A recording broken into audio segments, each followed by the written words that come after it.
Buenas tardes y antes de nada, en nombre de la Federación Española de Diabetes, muchísimas gracias a todas las personas que se han unido y nos van a estar siguiendo en los próximos minutos. Vamos a celebrar ahora en unos momentos un seminario online que hemos titulado Empoderamiento del paciente en diabetes y contamos hoy pues con 3 expertos en diferentes áreas que me gustaría pasar a presentar. Por un lado está con nosotras Paloma Casado, que es responsable de humanización del Hospital San Carlos de Madrid. Por otra parte está Marisa Maya, educadora en diabetes del área de gestión sanitaria del campo de Gibraltar. Y por otra parte está con nosotros José Antonio Saz, miembro de la Junta Directiva de la Federación Española de Diabetes. Gracias a los 3 de nuevo por estar con nosotros en un seminario de la Federación Española de Diabetes. Y también me gustaría dar las gracias a ABOT por apoyarnos y poder sacar adelante este evento en los próximos minutos. Nos gustaría sobre todo hacer un seminario participativo, que la gente que se ha conectado, que nos está siguiendo, pueda también lanzar las preguntas a los ponentes durante los próximos minutos y lo pueden hacer a través del chat. Y también nos gustaría que fuera participativo y pudieran tomar partido y conocer su opinión sobre este tema que vamos a analizar, y lo queremos hacer a través de una encuesta que vamos a lanzar ahora mismo y que lanzaremos y verán en sus pantallas. Concretamente, la pregunta que estamos haciendo es ¿cuál consideras que es el elemento clave para que las personas con diabetes puedan estar realmente empoderadas? Se podían haber puesto más opciones, ¿no? Pero bueno, hemos elegido 3. La primera de ellas, consolidar un modelo médico-paciente de decisiones compartidas, estar informado y formado sobre los últimos avances e innovaciones, o contar con asociaciones de pacientes que defiendan sus derechos. Bien, pues dicho esto, comenzamos, y sí que nos gustaría, pues por una parte lanzar una primera pregunta que me gustaría lanzar a todos, ¿no? Un poco para romper el hielo, por decirlo de alguna manera, y en una frase sí que me gustaría, por ejemplo, José Antonio, comenzando por ti. ¿Cómo definirías lo que significa ser un paciente empoderado en diabetes? ¿Cómo lo dicen de una manera concreta, concisa? Sí, bueno, realmente no es fácil hacerlo de una manera muy concreta, ¿no? Pero desde mi punto de vista sería la persona con diabetes que es capaz de tomar decisiones de acuerdo con el equipo sanitario y siguiendo las recomendaciones del equipo sanitario, médico, enfermera, educador en diabetes y el resto de personal que lo atiende, pero que es capaz de tomar las decisiones por él mismo sin necesidad, para la redundancia, de de ser respaldado por ese, o sea, de que le tengan que dar el visto bueno a la decisión que ha tomado. O sea, para mí sería la persona que es capaz de tomar decisiones, de actuar activamente en el día a día y en el momento a momento con su diabetes, y siempre de acuerdo con las instrucciones recibidas por parte del personal sanitario. Perfecto, José Antonio. Paloma, por tu parte, ¿cómo lo definirías desde tu área de experiencia, humanización, fundamentalmente? Bueno, pues un paciente empoderado en diabetes es un paciente que es corresponsable de la gestión globalmente de su propia enfermedad. Es un paciente que conoce, que por lo menos está informado y tiene conocimiento, tiene capacitación. Es un paciente que reconoce lo que le pasa y es un paciente que actúa. De manera que es un paciente que sabe lo que le pasa, sabe por qué le pasa, sabe reconocer los síntomas, sabe poner remedio y sobre todo sabe prevenir. Y no solamente sabe, sino que también actúa. Es decir, gestiona su enfermedad en colaboración con los otros agentes que intervienen en la gestión de esta enfermedad. Magnífico, ese elemento de proactividad también muy concreto que has comentado. Marisa, por tu parte, ¿cómo definirías ese paciente con diabetes empoderado?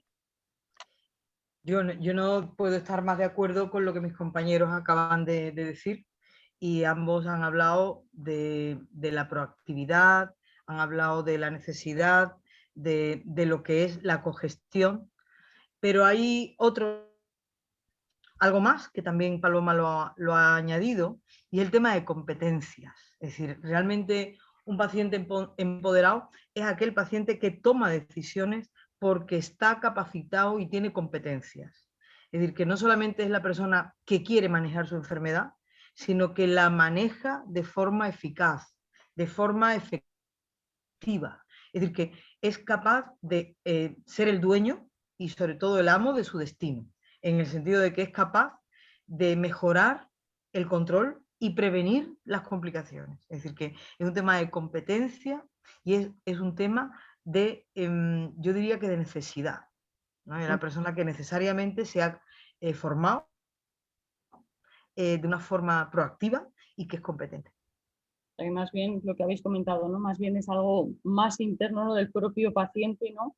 Que más del ámbito externo. Porque yo creo que vamos a ir bueno, pues comentándolo, entrando más en matices a lo largo de los próximos minutos. Y de hecho ahora, bueno, pues José Antonio, hemos hablado a lo mejor un poco a nivel general, ¿no? De qué es, más filosóficamente, por decirlo de alguna manera, pero ya entrando en detalle, en concreto en diabetes, ¿consideras que el tipo de paciente con diabetes está prioritariamente, o podríamos decir, si es predominantemente una persona empoderada? Bueno, supongo que no quiero yo tampoco adelantar nada, tanto sí como si no. ¿Por qué motivos? A ver, yo creo que en el colectivo de personas con diabetes, igual que en otros colectivos o en todos, hay una parte de personas que sí que lo están, hay otras que no lo están, y como comentábamos antes a micrófono cerrado, como se suele decir, hay otras que no lo quieren estar. Y yo creo que los tres grupos coexisten. Lo ideal sería que lo estuviéramos, sería lo ideal. Pero también es cierto, y antes lo comentábamos, que hay personas que se sienten muy cómodas ellas mismas. Seguramente no es la postura más adecuada, esperando que le demos todo hecho, ¿no? Que el profesional sanitario que la atiende, el educador, la enfermera, le diga todo lo que tiene que hacer. Y eso no sería lo ideal. Yo creo que tenemos que tender hacia un empoderamiento cuanto más voluminoso en cuanto al número de personas con diabetes, mejor. ¿Por qué no los hay? Bueno, pues yo creo que también hay, y me volveré a repetir, hay varios motivos, ¿no? Uno, porque seguramente no tenemos la estructura para dar la educación, porque yo creo que más que información tiene que ser educación, lo que tiene que tener la persona con diabetes para estar verdaderamente empoderada. Porque no nos olvidemos de que un colectivo muy importante es la persona con diabetes tipo 2. No vamos a dar cifras que yo creo que todos conocemos. Y de acuerdo con los protocolos, la persona con diabetes tipo 2 es susceptible de ser controlada y tratada en la atención primaria, donde no existe la figura del educador o educadora en diabetes, donde esa educación recae fundamentalmente en la buena voluntad del personal sanitario, médicos de enfermería, en la búsqueda de la propia persona con diabetes. Y ahí nos encontramos, desde mi punto de vista, con otro problema importante, y es que hoy en Internet encontramos todo, pero no todo vale y no todo es bueno. Entonces, hay muchas personas que buscan esa información que desde las estructuras sanitarias no podemos ofrecerles, las buscan muchas veces en Internet, y nos encontramos con gente que sabe mucho, pero que sabe mucho de lo que dice Internet de la diabetes, pero no de su diabetes. Con lo cual, difícilmente vamos a estar empoderados. Esto por un lado. Luego, otro motivo, lógicamente, es el que decía antes. Hay un colectivo, un grupo de personas que sencillamente no quiere asumir la responsabilidad. No quiere hacerse cargo del cuidado de su diabetes. Eso repercute negativamente no solamente en su persona, en su control y en sus complicaciones, sino también en todo el sistema sanitario y en toda la estructura que puede estar rodeando la atención a la persona con diabetes. Yo creo que posiblemente podríamos rascar, y Paloma y Marisa aportarán muchas más ideas, pero esas básicamente serían las primeras que a mí se me ocurren. Perfecto, José Antonio. Efectivamente hay tantos tipos de pacientes como de diabetes o en ese sentido. De personas. Claro, y supongo también, Marisa, que en tu día a día, en el ejercicio de tu profesión, también te encontrarás pues, con diferentes tipos de pacientes. Lógicamente, aunque sea repetitivo, pero a lo mejor quizás desde otra perspectiva puedas comentar un poco qué tipos de diabetes, de personas con diabetes has identificado mayoritariamente y sobre todo, ya que estamos hablando del paciente con diabetes empoderado, ¿qué rasgos específicos tú identificas que se van repitiendo en ese perfil de paciente que realmente sí que, como ha comentado también Paloma, actúa y previene, ¿no?, en diabetes? Mira, en el tema de la pedagogía y en el tema sobre todo de la toma de decisiones, en psicología se denomina locus de control. El locus de control es aquella actitud que tiene la persona ante su vida, ante su propia vida, para asumir que el control de la misma está o dentro de él o está externo a él. Se llama locus de control interno, aquella actitud o aquella forma, aquella disposición que tiene la persona para tomar las riendas de su vida, incluso a veces de una forma absolutamente patológica, porque piensan que todo lo que le ocurre tiene que ver con su actitud, ese locus de control interno. Y luego, desgraciadamente, hay otro locus de control, que es el locus de control externo, en donde la persona achaca todo lo que le puede ocurrir en su vida a algo externo a él. Esto tiene incluso raíces totalmente, yo diría que paleolíticas, porque cuando una persona piensa que lo que le ocurre en la vida tiene que ver con el karma, tiene que ver con los principios religiosos en donde se le achaca a Dios, en la idea de un Dios más que nada aquel que es capaz de decidir sobre tu propio destino. Y esto, aunque creamos que es algo muy anterior y muy histórico, se da y se produce día a día. Hay personas que ya sabemos que toman sus decisiones y que además las toman de una forma incluso temeraria. Y sin embargo hay otras personas en donde cifran su destino y qué destino van a tener precisamente y lo dejan en manos de otras. Esto aplicado a las competencias sanitarias, y eso fue muy interesante, porque Julián Rutter ya en el 1966 enuncia esta teoría que estoy comentando, ¿no?, en donde decían que las personas, con respecto a su salud y la enfermedad, desarrollaban una serie de actitudes y de herramientas para promover a sí mismos temas saludables, es decir, promoción de su salud, y otros, sin embargo, decían eran deterministas, es decir, dejaban la salud en manos de su médico, en manos de su enfermera, en manos de su psicólogo. Es decir, que el por qué y por qué existen estas personas que sí quieren empoderarse y otras que no, es algo es muy profundo y tiene que ver con actitudes de la persona ante su propia vida y ante la toma de decisiones. Y yo te diría que el estado de salud es algo, es decir, la salud no es un deber, es un derecho. Y hay quien toma esto como es el derecho mío a conocer mi enfermedad y a tomar las riendas, o es el derecho mío también a dejar las decisiones en manos del profesional sanitario. Perfecto, has dado una serie de claves que, bueno, también desde la visión, ¿no?, de la antropología, ¿no?, por decirlo de alguna manera, y demás, muy, muy interesante. Yo creo que luego puede generar también más debate según vayamos desarrollando la jornada durante hoy.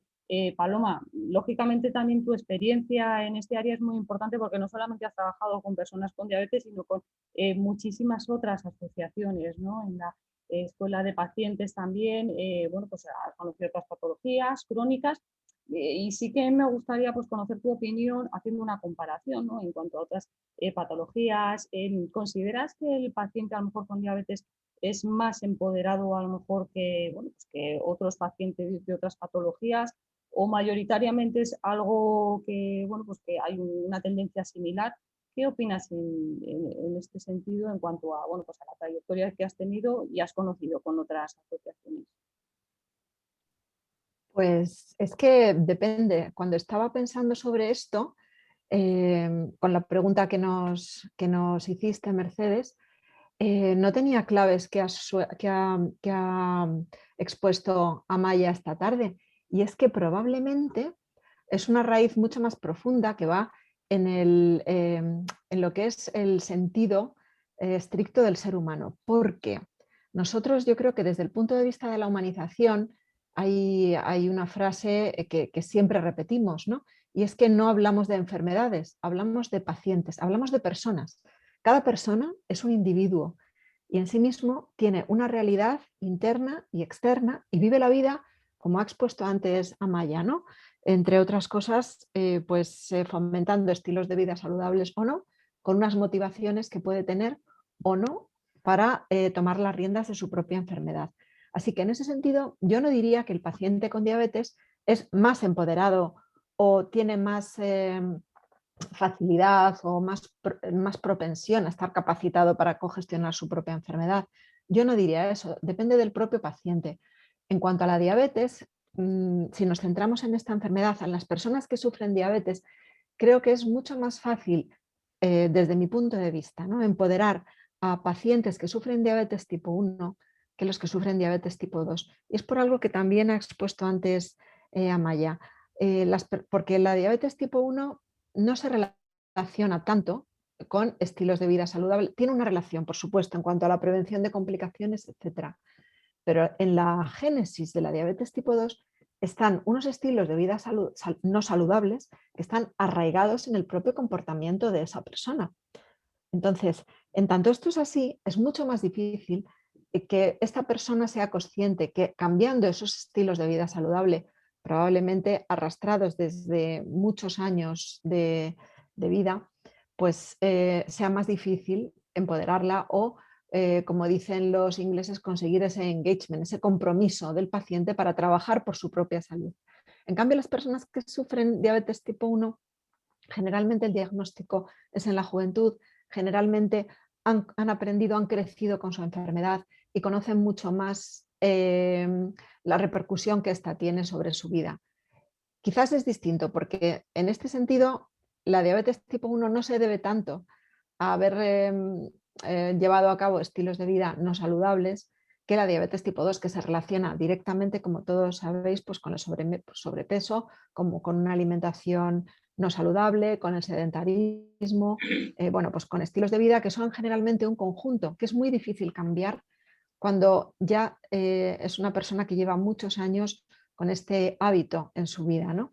Entonces, si tenemos en cuenta que para conseguir un paciente empoderado, la clave es activar al paciente, es decir, es engancharlo, es conseguir su compromiso, es más difícil en este tipo de pacientes. Y a la pregunta que me hacías, Mercedes, esto podríamos hacerlo extensivo a cualquier enfermedad crónica, cualquier paciente con alguna condición de cronicidad que sea consecuencia de haber mantenido estilos de vida saludables no saludables, disculpa, durante mucho tiempo.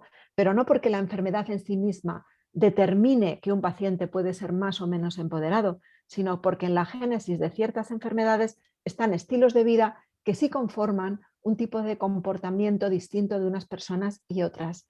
Creo que el secreto está aquí en abordar esos estilos de vida, abordar desde esos estilos de vida el conocimiento de la enfermedad y hacer comprender a la persona cuáles son las pautas que tiene que tomar para evitar las complicaciones. Nos hemos dedicado durante muchos años a asustar a los pacientes con las complicaciones, si no haces esto, tal.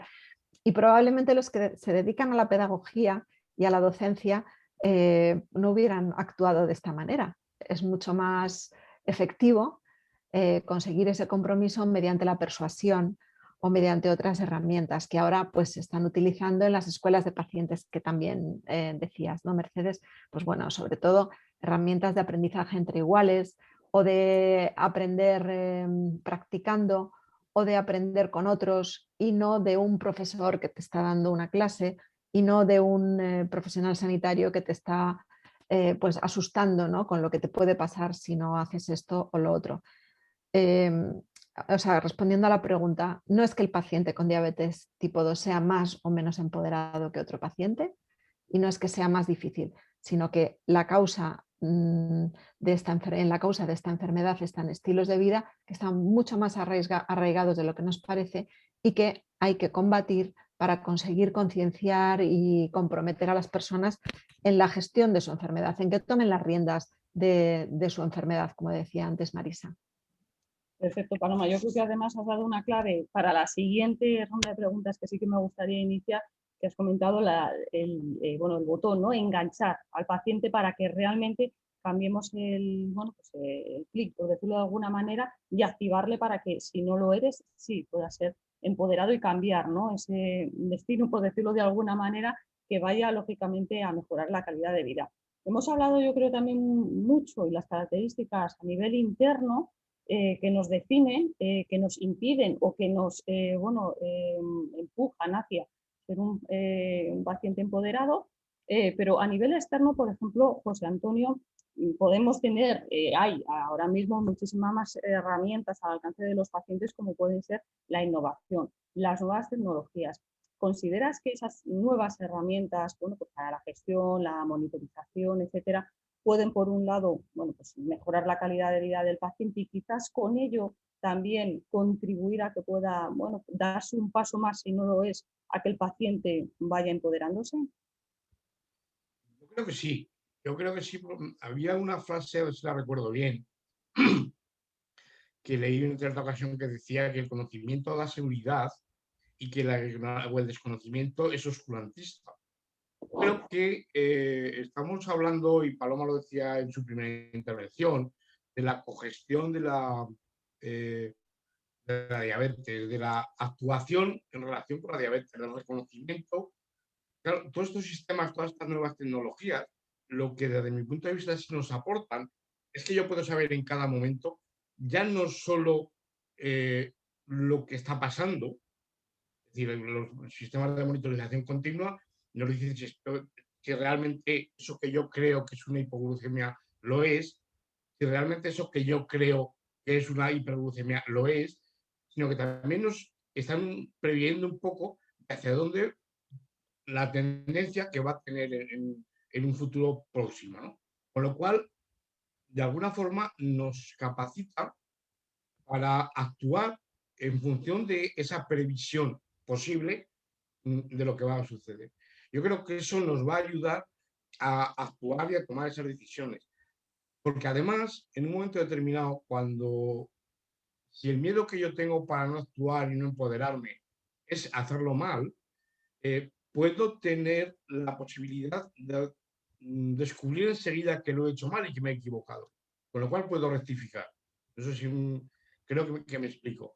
Eso también nos da una cierta seguridad y una cierta tranquilidad. Yo creo que eso es importante. Y al hilo de lo que decía antes Paloma en su última intervención, yo creo que hay otro sistema, otro ecosistema, vamos a decir así, en torno a la persona con diabetes tipo 1, sobre todo a los más pequeños, que es el entorno. Muchas veces un entorno superprotector, excesivamente superprotector, dificulta que en ese periodo de la vida, que es cuando más puede adquirir experiencia, prácticas, conocimiento y actuación, no le estamos permitiendo que lo haga. Yo sé que esto puede resultar un poco a lo mejor conflictivo, pero a veces pasa y yo creo que todos tenemos experiencia en ese sentido. Pasa lo mismo con las personas mayores. ¿Cuántas veces hemos visto a la pareja de una persona con diabetes que tú no puedes, que no hagas, que no? Deja que... O sea, tenemos que aprender también un poco de la práctica. Y en ese sentido, volviendo a la pregunta que tú me hacías, yo creo que las nuevas tecnologías nos pueden ayudar mucho, ¿no? Como dicen ahora, lo siguiente. Creo que son una serie de herramientas que nos van a facilitar el empoderamiento, sobre todo porque nos van a facilitar la cogestión y la corregulación, la coactuación respecto a nuestra diabetes. Volvemos a lo mismo, siempre que tengamos la suficiente formación y capacitación para manejarlas adecuadamente. O sea, estamos en un círculo cerrado, formación, reconocimiento de situación, actuación, y en ese reconocimiento de situación, pues, o en esa actuación, actuar de acuerdo con lo que el personal sanitario que nos atiende nos ha marcado, porque vuelvo a lo que decía en mi intervención anterior. El problema es que podemos encontrar muchas cosas de la diabetes, pero no de mi diabetes, porque la mía es mía.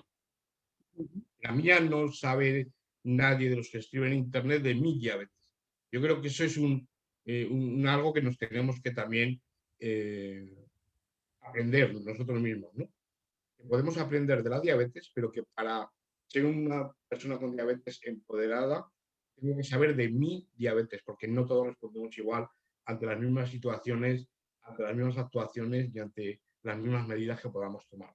Yo creo que eso también es importante. Perfecto, José Antonio. También como has comentado, ¿no? que esa innovación con la adecuada educación. Lógicamente, si no tienes esa formación, poco, lo decimos muchas veces, no puedes tener un maravilloso coche, pero si no te han enseñado a conducir, te da lo mismo. Claro.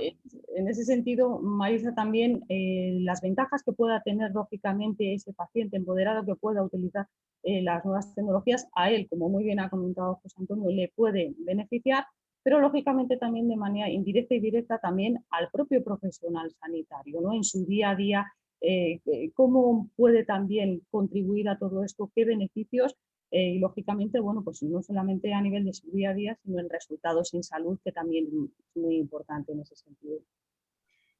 Mira, a mí me gustaría, porque Paloma ha puesto encima de la mesa de quién es la responsabilidad, ¿no? Del afrontamiento de cualquier enfermedad. Tengo que recordar, y a mí la antropología me encanta y la historia más, que realmente el ser humano para llegar hasta aquí ha tenido que pasarlo muy mal. Teníamos que salir a cazar, a recolectar, a ser fuertes por delante de los mamuts. Y esto lo hemos conseguido gracias a que nuestro cuerpo se ha convertido en una economía. De hecho, el cuerpo humano es la economía. A economizar absolutamente todo y a utilizar hasta la última gota de lo que comemos. Eso ha hecho que de tener nada más que la posibilidad de comer 400 calorías como mucho al día, sacábamos un rendimiento magnífico, y lo hacíamos gastando todo y más, a encontrarnos la nevera llena, a veces no de alimentos muy saludables, a tener un acceso de todo, ¿no? Es decir, que, y además a potenciar que hemos llegado aquí gracias a las personas obesas. A los que hoy son obesos, la paradoja es que todos los que estamos aquí hemos llegado hasta donde estamos gracias a que había personas tan fuertes que con 400 o 200 calorías diarias han conseguido preservar la especie y llegar hasta donde estamos. La obesidad no es algo que estigmatice, desgraciadamente lo hemos hecho, y lo hemos hecho todos. Cuando una persona no conseguía bajar de peso, le decíamos, es que tú no sabes controlarte lo que comes. Hoy sabemos que la obesidad es un problema muchísimo más profundo y es un tema muchísimo más de la actitud del profesional que de la del propio paciente. Y esto puede sonar difícil, y eso enlaza con lo que tú me comentabas de las nuevas tecnologías. Las nuevas tecnologías han venido a poner en solfa una vez más un binomio terrible, que es la inercia terapéutica y la falta de adherencia. De hecho, yo te diría que son dos caras de la misma moneda. Muchas veces hemos sido los profesionales los que hemos incentivado la no adherencia, en el sentido de soy yo el que te digo lo que tienes que hacer y soy yo el dueño de todos los aspectos del tratamiento. Y la tecnología, por primera vez, ha puesto en solfa que la opinión y el criterio médico o del profesional sanitario no siempre era lo mejor para el paciente. ¿Por qué? Porque a mi inercia terapéutica está el fomento de tu no adherencia. Fijaros que esto es un binomio que hay que romper. Y yo recuerdo una frase magnífica de Cristóbal Morales hablando de los ¿cómo era? Decía, los endosaurios. Es decir, él lo dice a sí mismo. Es decir, que hay endocrinos que están todavía en la edad del paleolítico y que lo que piden es una adherencia absoluta, pero a su criterio y a sus decisiones. Y ha puesto en solfa este desnivel tremendo entre lo que significa el empoderamiento del paciente y la opinión médica, el criterio médico. Es decir, los profesionales tenemos que hacer una profunda revisión de nuestra actitud y del para qué servimos y para qué estamos. Si somos tremendamente eficaces en resolver problemas agudos de enfermedad, neumonía, apendicitis, etcétera, frente a las enfermedades crónicas, no somos tan determinantes ni tan resolutivos. Por lo tanto, el empoderamiento del paciente y las nuevas tecnologías son realmente ese binomio que está unido por la educación terapéutica, es el binomio que puede hacer cambiar y puede cambiar el futuro de las personas, sea con diabetes, sea con otras enfermedades crónicas.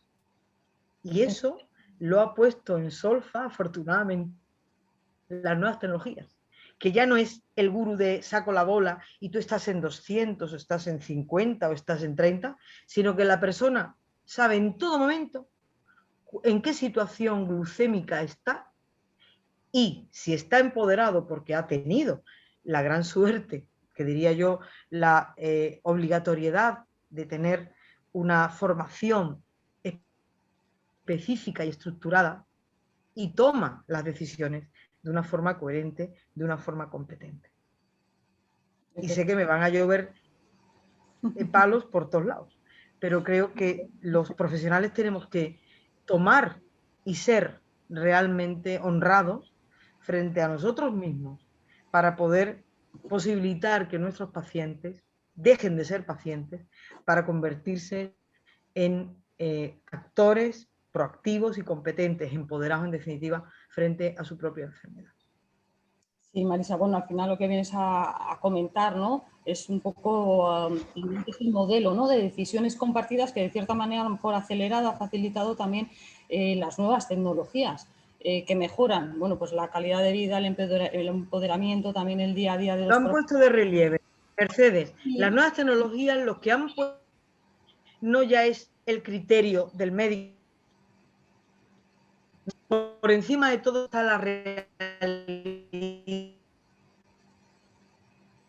La realidad que por encima de las decisiones médicas o decisiones de profesionales está la realidad del paciente, la necesidad de dar respuesta a esas necesidades precisamente que no tienen cobertura hasta ahora.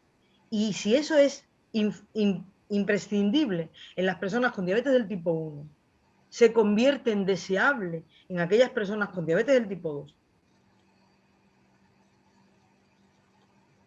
2. Marisa, sí, creo que se te ha cortado, pero bueno, te hemos entendido perfectamente. Te quería comentar también, Paloma, es decir, no solamente hemos visto esas ventajas que pueden tener. Sí, pero es lo que estaba comentando, ¿no? Que al final ha puesto de manifiesto una realidad que, bueno, pues que ya venía a lo mejor en unos años atrás, ¿no? Es decir, ese modelo no tanto de, bueno, por encima el criterio únicamente del médico, sino que también tiene mucho que decir, no algo, sino yo creo que mucho que decir el propio paciente. Las nuevas tecnologías, Paloma, quizás también han puesto de manifiesto la importancia que tienen, no solamente en que se vea que tiene mejoras en la calidad de vida del paciente, en el día a día, ¿no? del ejercicio profesional, sino también el del propio Sistema Nacional de Salud, que es muy importante, lógicamente, que se vea como un ahorro, que se vea como, bueno, pues una posibilidad de inversión a largo plazo, a medio, a largo plazo, y lógicamente que se pueda luego revertir hacia tomar decisiones que puedan también mejorar el día a día del paciente, del profesional, y con ello también ahondar en el mayor empoderamiento, no a lo mejor solamente del paciente, sino también de todo el sistema, por decirlo de alguna manera, profesionales también en cierta medida. ¿Cómo consideras que esto, bueno, pues, se está consiguiendo? Tú también, que lo has podido ver, bueno, pues en primera línea, que sí que realmente las nuevas tecnologías facilitan todo esto. Pues es que creo que Marisa ya ha dado dos claves que son importantísimas. Luego ahondamos en la repercusión que tiene el empoderamiento en el sistema y en la sociedad, pero antes de nada yo creo que es importante en este foro destacar dos aspectos que nos olvidamos siempre de ellos y los ha apuntado Marisa antes. El primero es la actitud de los profesionales. No podemos conseguir un paciente empoderado si no tenemos una actitud para fomentar este empoderamiento. Y me explico. El otro día estaba en una charla sobre comunicación y el ponente decía, es que cuando los profesionales sanitarios os ponéis la bata, os volvéis mandones. Y es que es verdad, nos ponemos la bata y nos dedicamos a dar instrucciones, cuando debemos ser más un elemento de acompañamiento en la toma de decisiones formada e informada de nuestros pacientes. Y por ende toda la familia, porque la diabetes, como otras muchas enfermedades crónicas, afecta a la persona, pero también afecta a todo su entorno, laboral, social, familiar, etc. O sea, es el paradigma, junto con alguna otra patología crónica o condición crónica de salud, como pueda ser el dolor, es el paradigma de enfermedad que afecta a todo tu entorno y de una forma permanente y sistemática, ¿no? Entonces, si tú como profesional sanitario no conoces eso, es imposible que puedas conseguir el empoderamiento de tu paciente, por mucho que utilices las nuevas tecnologías, que son un apoyo, desde luego que sí, en esta sociedad nuestra que se viene denominando sociedad líquida o sociedad de la inmediatez, pues ayudan, claro que sí, tienes un feedback directo, puedes conocerte mejor, puedes saber en qué ha influido sobre tu nivel de glucemia la actitud que has tomado o la dieta o lo que has hecho durante el día, qué te está pasando en este momento. Por supuesto que sí, pero no solamente las tecnologías no son el factor único que nos va a ayudar a conseguir este empoderamiento. Necesitamos una actitud proactiva, un cambio de actitud por parte de los profesionales sanitarios. Es decir, que nos lo creamos, que no por darle órdenes y asustar a los pacientes vamos a conseguir una mayor adherencia terapéutica. Esto sí se consigue con un verdadero empoderamiento y capacitación de las personas. Está demostrado ya que programas de capacitación y de empoderamiento mejoran la adherencia terapéutica, factor clave en el control de la diabetes y de sus complicaciones, ya lo sabéis, ¿no? Macro y microvasculares, el control de la glucemia es clave. Y está demostrado que programas de paciente activo o de aprendizaje entre iguales tienen un efecto directo en la mejora del empoderamiento y en la adherencia terapéutica.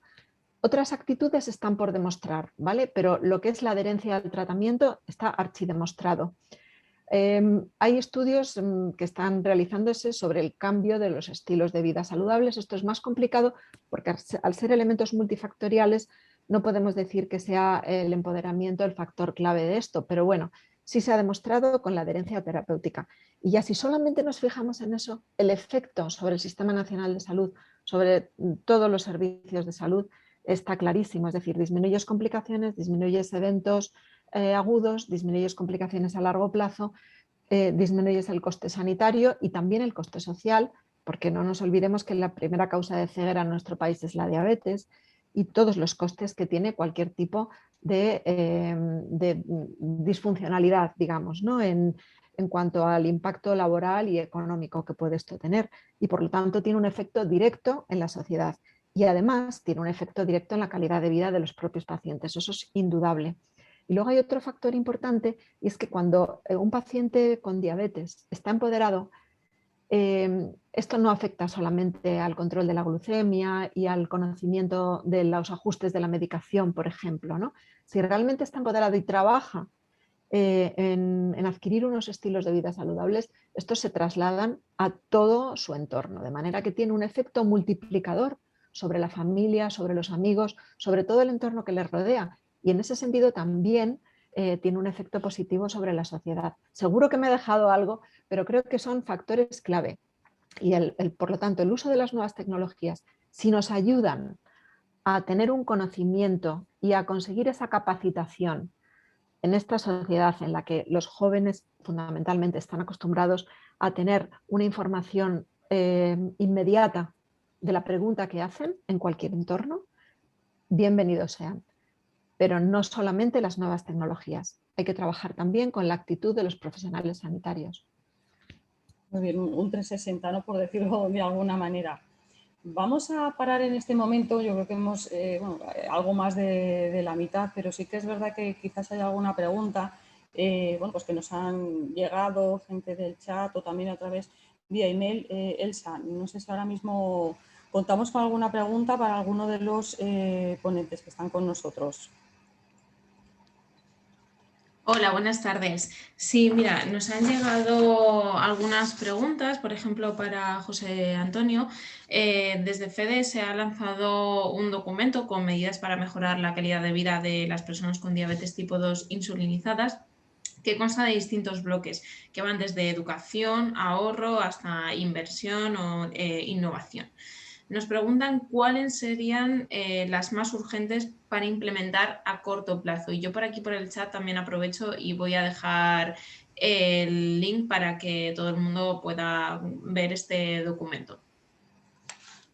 José Antonio. Sí, bueno, es un trabajo que se ha realizado desde FEDE, pero en el que han participado las sociedades científicas también, y básicamente son 10 medidas.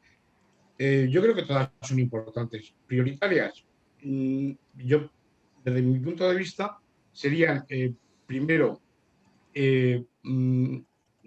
poder conseguir llevar la formación y la educación sobre diabetes y sobre cómo actuar en diabetes y en las distintas situaciones a las personas con diabetes tipo 2, que, como decía al principio, en principio la mayoría son controladas y tratadas en atención primaria, y donde realmente puede haber una información, unas instrucciones perdón, de cómo actuar, pero no sé si se podría catalogar como una educación reglada, digamos, o completa. Por otro lado, estamos hablando de personas con diabetes tipo 2 que llevan un tratamiento prácticamente idéntico con multidosis de insulina al que llevan las personas con diabetes tipo 1. Entonces, ahora estábamos hablando de nuevas tecnologías. Yo creo que es prioritario, o que sería prioritario, el poder acceder, o que estas personas pudieran acceder a esas nuevas tecnologías. Ahora, por ejemplo, los sistemas de monitorización y de medición continua de glucosa se proporcionan según el tipo de diabetes, no según el tipo de tratamiento. La persona con diabetes tipo 1 se la damos. La persona con diabetes tipo 2, lleve el tratamiento que lleve, no les proporcionamos el sistema de monitorización o de medición continua, ¿no? Yo creo que hay que individualizar, y que todos los tratamientos y todos los accesos a nuevas tecnologías sean proporcionadas en función del tratamiento y no en función del tipo de diabetes, porque cada vez más la persona con diabetes tipo 2 se tiende a insulinizar. Creo que esas serían las dos fundamentales, pero básicamente son las 10 y están ahí. Y aprovecho para comentar que ahora se está trabajando para conseguir estas nuevas tecnologías. Parece ser que hay una idea de que sí, las vamos a dar a diabetes con tipo 2 insulinizados, pero menores de 65 años. Si tiene 67 y lleva 4 dosis de insulina, no puede acceder, volvemos otra vez a lo mismo, ¿no? A poner trabas donde, por decirlo de alguna manera, artificiales. Pero yo sí que, volviendo al principio, ya termino, es importante reseñar que este documento ha sido consensuado y elaborado por FEDE junto con la SED, la SEN, Endocrinología Pediátrica, es decir, con todas las sociedades científicas en torno a la diabetes. Muchas gracias, José Antonio. También teníamos una pregunta para Marisa. Marisa, ¿cuáles son los principales puntos que más fomentáis desde enfermería para el empoderamiento del paciente en diabetes?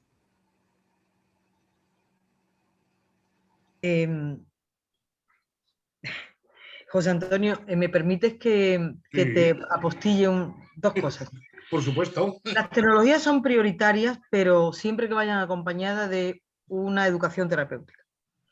Y tú has hablado de primaria, y en primaria, como en todos los sitios, hay enfermeras de prácticas avanzadas, porque esto no es cuestión solamente de la educación, sino de la gestión de casos, de que sea una enfermera resolutiva.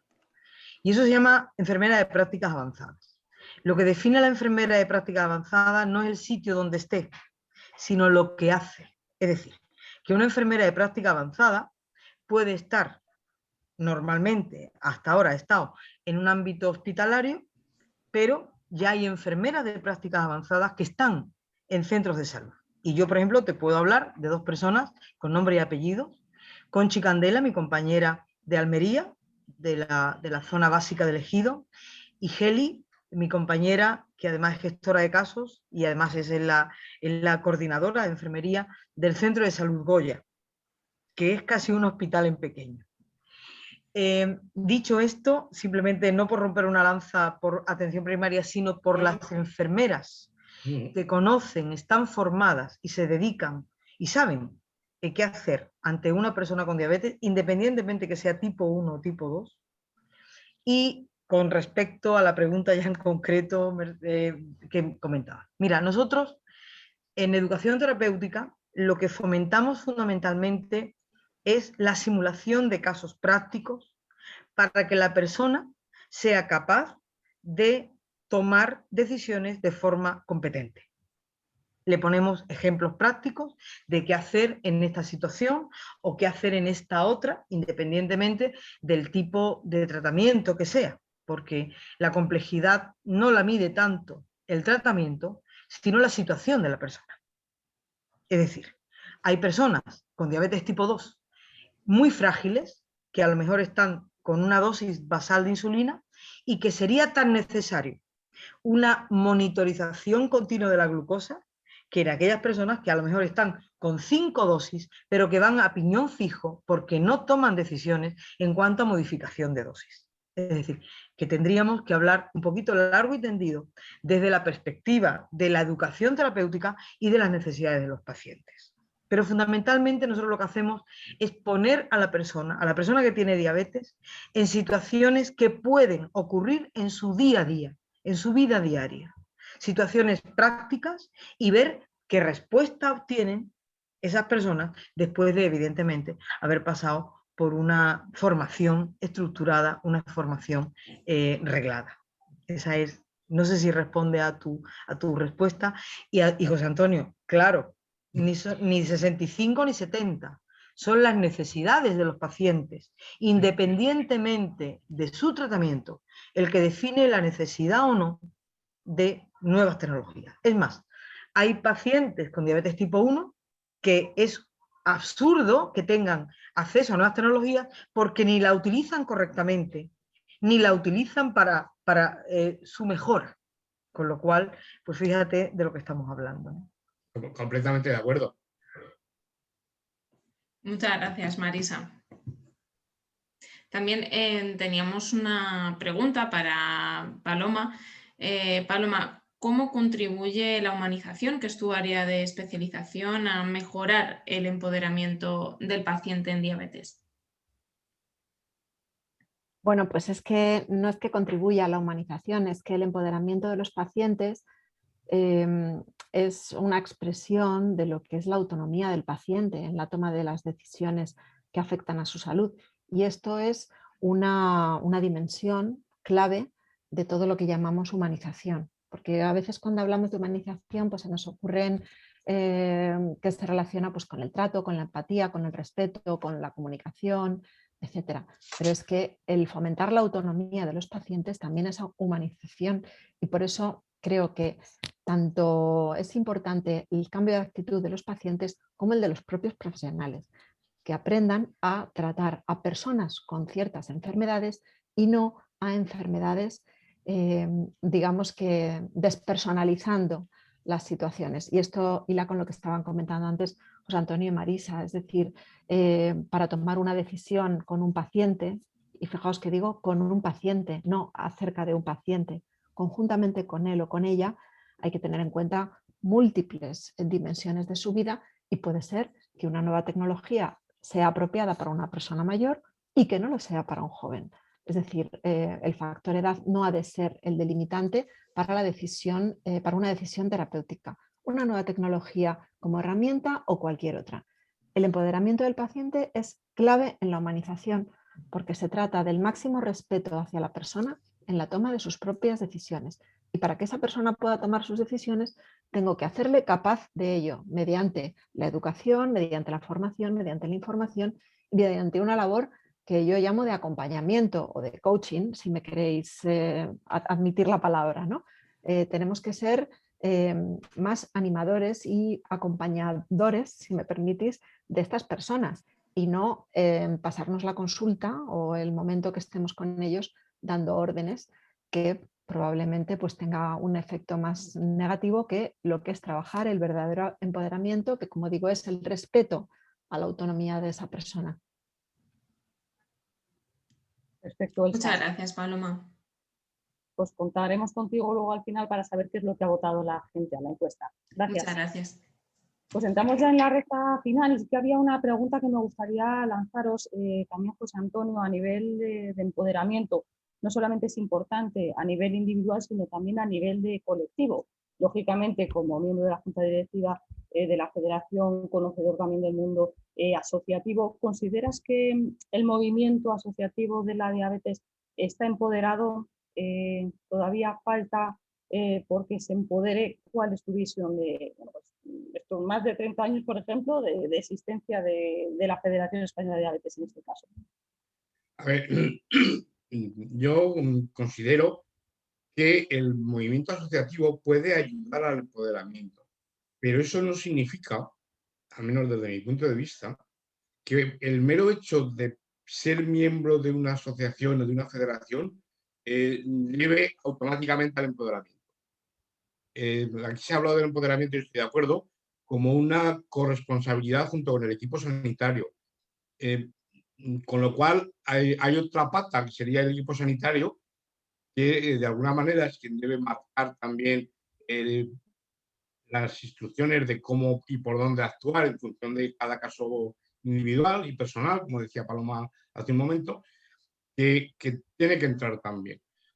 Sí es posible que el movimiento asociativo hayamos estado durante mucho tiempo, cuando no existía apenas educación y mientras, incluso ahora, colaborando en la formación y educación de la persona con diabetes y del entorno fundamentalmente familiar.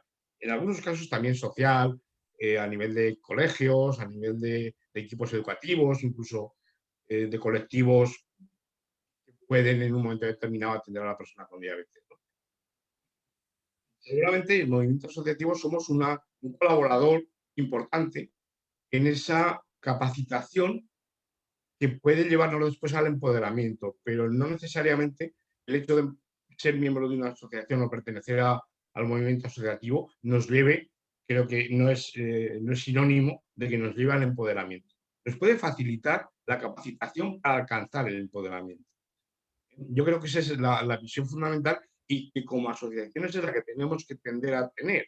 No querer convertirnos nosotros en el rector de las actuaciones de las personas integradas en la asociación. No, nosotros tenemos que intentar dar esa formación, dar esa capacitación, intentar que la persona alcance la capacitación suficiente que le lleve al empoderamiento, pero no directamente al empoderamiento. Porque estamos perdiendo una parte importante, que es el equipo sanitario. Perfecto, José Antonio. Es una herramienta más, por decirlo de alguna manera, que también... Creo que una herramienta importante, pero una herramienta más. Exacto. A nivel individual ya hemos visto que es la clave. De todas maneras, también, Paloma, tú también has pues, trabajado en entornos en los que pues las asociaciones eran muy importantes, pero ¿consideras que sí que estaba el entorno a nivel, pues la administración pública posibilitando esas herramientas para que pudieran participar las asociaciones y convertirse lógicamente en una herramienta potente para, como muy bien dice José Antonio, ser una herramienta más para ayudar al paciente a empoderarse? Pues muy tímidamente, Mercedes, muy tímidamente. Cuando he hablado antes del cambio de actitud de los profesionales, creo que tiene que estar inserto en un cambio de cultura de la propia organización. Y todavía ese cambio de cultura no lo hemos hecho del todo. Y fijaos que llevamos con leyes que facilitan y que impulsan la participación de la ciudadanía en general, ¿eh? Ya no solamente de pacientes de forma individual o a través de sus asociaciones, sino de la ciudadanía en general. Y no acabamos de dar el paso, porque seguimos considerando a las asociaciones de pacientes pues como asociaciones que tienen un carácter más reivindicativo que como verdaderos agentes sanitarios que deben trabajar a nuestro lado. Hacer este cambio de cultura yo creo que va a costar mucho. Ya hay regiones, hay hospitales, hay centros a nivel meso y micro que ya están dando este cambio, ¿vale? De tener a pacientes, bien a través de asociaciones, como digo, de forma individual, no solo en comités de pacientes para escucharles sus necesidades, expectativas, demandas, intereses, etcétera, que es lo que ponen los libros, no, sino a considerarles como un agente más que trabaja a tu lado. Y creo que ese cambio que yo creo que muchas asociaciones de pacientes ya están haciendo, pasar de esa dimensión más reivindicativa a la participativa, proactiva y colaborativa, le cuesta todavía a la administración cambiar. Y mucho más cuesta a nivel macro, ¿eh? Aunque, como digo, hay leyes, fijaos, desde la ley de cohesión y calidad, que ya hay en algún artículo que establece la posibilidad de que la ciudadanía, las organizaciones de pacientes participen en la toma de decisiones, pues todavía no lo hemos materializado con herramientas concretas. Sí que hay algunos hospitales o algunas regiones que ya tienen comités de pacientes trabajando conjuntamente con las entidades.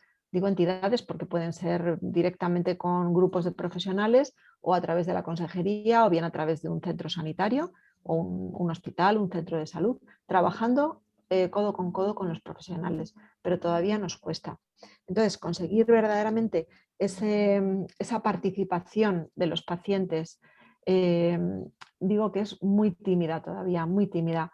Ni siquiera tenemos en cuenta, en algunas ocasiones sí, yo ya sabéis que he trabajado en el Ministerio con las estrategias en salud y sí participan los pacientes, pero todavía no consideramos que puedan estar al mismo nivel que los profesionales sanitarios. Todavía nos queda creernos eso de que el paciente, las personas que sufren alguna enfermedad, tienen un conocimiento que se llama conocimiento experiencial, que en muchas ocasiones es más rico que el que nos enseñan en los libros y que por supuesto es complementario y que tiene que tener parte en las decisiones sanitarias. Todavía nos cuesta. Sí que hay algunas iniciativas, como digo, pues en el hospital donde estoy ahora tenemos un comité de pacientes, trabajan conjuntamente en la definición de procesos, en proyectos de experiencia de paciente, pues en muchos proyectos de humanización, ¿vale? Pero cuesta todavía. A nivel micro, pero a nivel macro nos cuesta. De manera que yo creo que esto también, Mercedes, las asociaciones, Mercedes y José Antonio, tenéis que, yo creo, deberíais sentiros ese motor de cambio que necesitamos que seáis, ¿no? Y pasar, como digo, de ese estar en un círculo de reivindicación, que también, no digo que se abandone, pero que seáis verdaderos promotores e impulsores de estos cambios en todos los profesionales sanitarios, porque es que es la única manera de conseguir ir caminando juntos. Y herramientas hay, como digo, mucha normativa legal que facilita esta participación, pero falta llevarla a la realidad. Perfecto, Paloma. Pues tomamos nota, nosotros seguiremos trabajando en ello, espero también que los otros actores también implicados pues estén escuchando el mensaje y si no también intentaremos trasladárselo porque es importante lógicamente que esa implementación sea efectiva, que sea real. Marisa, ya para terminar, sí que es verdad en el ámbito de las asociaciones también y por tu área lógicamente también es una herramienta más, como ha comentado José Antonio, importante y vosotros también hacéis una labor muy importante como profesionales sanitarios, clave, pero lógicamente hay un límite en cuanto a tiempo y sí que es verdad el apoyo de las asociaciones, ¿no? Como un agente sanitario más. ¿Consideras que desde la consulta de los profesionales prescribís suficientemente asociacionismo? ¿Habría que prescribir más asociacionismo? Bueno, a mí me gustaría que contestaras una cosa en concreto, pero bueno. Verás, yo es que creo que el aprendizaje, que es algo que yo me dedico a facilitar, el aprendizaje, el acompañamiento terapéutico, que Paloma lo ha estado, lo ha relatado muy bien, ¿no? Somos acompañantes. En definitiva, nosotros facilitamos el aprendizaje. El aprendizaje entre adultos se hace y se debe hacer entre iguales. Y de ahí la asociación como un cuerpo válido, no solamente para reivindicar, sino para asegurar la continuidad de los cuidados como un agente de salud, como un promotor de salud, es fundamental. La persona con diabetes debería de, o sería interesante, es el verbo mejor que podemos utilizar, sería interesante que tuviera un mensaje unificado desde los profesionales, pasando por su familia y pasando por las sociedades entre iguales que están organizadas, en este caso como la FEDE o como las distintas asociaciones locales, ¿no? Es decir, que hubiera una correa de transmisión en donde a la persona que padece la enfermedad como sujeto, tuviera a la vez un apoyo de todo su entorno. Y eso ahí las asociaciones son fundamentales. Hay quien llega al empoderamiento no por la vía del profesional, sino por la vía de la asociación, en donde gracias a muchas asociaciones hay pacientes que han llegado a equipos estructurados, a equipos multidisciplinarios, donde se hace una educación terapéutica de calidad, una educación terapéutica estructurada y reglada. Perfecto, Marisa, pues muchísimas gracias. Ya nos estamos pasando de tiempo, pero sí que me gustaría, antes de conocer qué es lo que ha opinado en la encuesta la gente que nos está siguiendo, bueno, pues en una frase que nos dijerais, bueno, pues que eligierais, ¿el paciente con diabetes empoderado nace o se hace? José Antonio, es complicado, pero sencillo, al mismo tiempo, una u otra. Yo creo que se nace con la actitud de querer afrontar, asumir y actuar en la diabetes y en cualquier otro aspecto relativo con nuestra vida, ¿no? Yo creo que eso es algo innato, pero lógicamente la diabetes llegó a mi vida en un momento determinado, con lo cual el empoderamiento en diabetes yo lo tengo que aprender y me tengo que hacer a partir de ese momento. Pero lógicamente, como decía, y ya termino, la actitud de querer hacerlo, de querer afrontar esa situación, viene de nacimiento, viene con la genética, como se suele decir. Otra cosa es que luego tenga que complementar y encontrarme con un equipo sanitario, como se ha dicho aquí en repetidas ocasiones, que me facilite ese empoderamiento también. Pero yo creo que hay una mezcla de las dos y seguramente daría para otra tarde entera debatiendo eso, ¿no? Bien, es decir, se nace, pero a lo largo del tiempo... Se nace con la actitud. Exacto. Para serlo. Magnífico. Paloma, se nace, se hace... ¿por dónde empezamos? Como ha hecho José Antonio. Bueno, pues yo creo que se hace, pero no se hace solo, se hace acompañado. Se consigue la capacitación y se consigue esa autonomía que necesitamos como personas para tomar las decisiones de nuestra vida, tan importantes como las decisiones en salud, con el acompañamiento de expertos, el acompañamiento en este caso de los profesionales sanitarios, de tu familia, del sistema, de la sociedad. Es decir, indudablemente se hace, pero se hace con tu voluntad propia y acompañado de todas las herramientas que nos ofrece la sociedad hoy en día para poder empoderarnos y capacitarnos.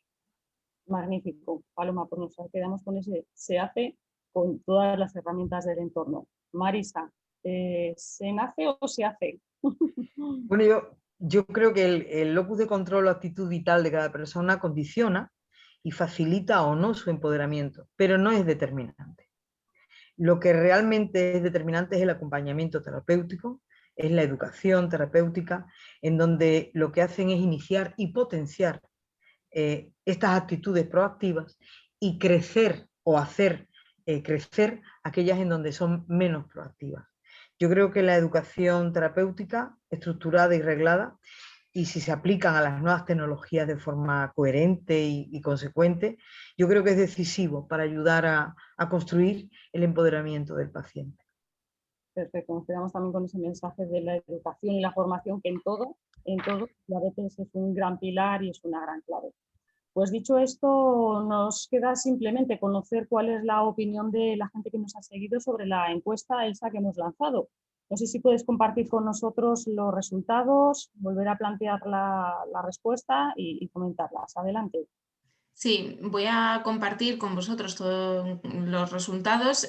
A la pregunta, ¿cuál consideras que es el elemento clave para que las personas con diabetes puedan estar realmente empoderadas? Un 50% habéis contestado consolidar un modelo médico-paciente de decisiones compartidas y otro 50% contar con asociaciones de pacientes que defiendan sus derechos. Sin embargo, bueno, nadie ha votado estar informado y formado sobre los últimos avances e innovaciones. Bueno, pues la verdad es que nos hemos quedado en un empate. No sé si nuestros ponentes coincidirán, pero bueno, yo creo que aquí da un reflejo importante sobre todo de la importancia, ¿no?, de las asociaciones, de esa herramienta también que se ha comentado a lo largo de estos minutos, y luego también la importancia, ¿no?, de ese binomio profesionales-pacientes tan importante. Pues sin más, Paloma, Marisa, José Antonio, de nuevo, muchísimas gracias. La verdad es que ha estado muy interesante. Daría para mucho más y me lo apunto porque desde luego han salido muy buenas ideas, y simplemente agradeceros vuestro tiempo y bueno, pues gracias también a vos por posibilitarnos la posibilidad de realizar este webinario online. Muchísimas gracias a todos y buenas tardes. Muchas gracias. Muchas gracias. Hasta luego. Buenas tardes. Muchas gracias, buenas tardes.